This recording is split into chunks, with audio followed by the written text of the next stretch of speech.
Buenas tardes. Nos permitimos dar el informe diario relacionado con el COVID-19. Adelante, doctora. Gracias, doctora. Buenas tardes. Este es el parte médico de este lunes 22 de noviembre.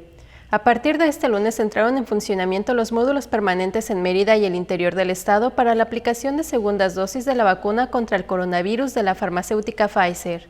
También se habilitaron los módulos permanentes de vacunación contra el coronavirus en Mérida y el interior del estado para la aplicación de vacunas de las farmacéuticas AstraZeneca, Sinovac y CanSino, proceso que el gobierno del estado realizará en coordinación con la Secretaría del Bienestar.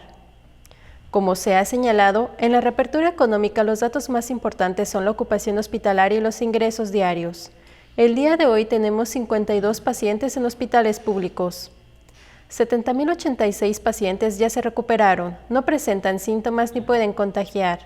Esta cifra representa el 91% del total de contagios registrados, que son 76.973. Hoy se detectaron 31 nuevos contagios de coronavirus, 29 en Mérida, 1 en Xixulub Pueblo y Muna. De los 76.973 casos positivos, 604 son de otro país u otro estado. Específicamente en Mérida se han diagnosticado 46.953 personas contagiadas de coronavirus, que viven en la zona norte 12.139, en la zona oriente 11.595, en la zona centro 4.547, en la zona sur 7.241 y en la zona poniente 11.431. Lamentablemente en este parte médico informamos de 5 fallecimientos. Son 3 hombres y 2 mujeres, de un rango de edad de 67 a 83 años. Sus principales enfermedades fueron hipertensión, diabetes y enfermedad cardiovascular.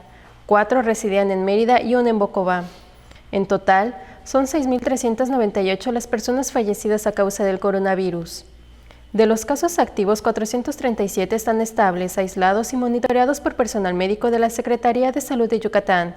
Presentan síntomas leves. Como ya se mencionó, 52 de los casos positivos están en hospitales públicos y en aislamiento total. Hay otros pacientes a la espera de diagnóstico. El rango de edad de los casos es de 1 mes a 107 años. Los indicadores semanales del Semáforo Estatal de Salud marcan color verde. Este es el informe del día de hoy, doctora. Gracias. Estaremos actualizando esta información todos los días por este mismo medio. Muchas gracias.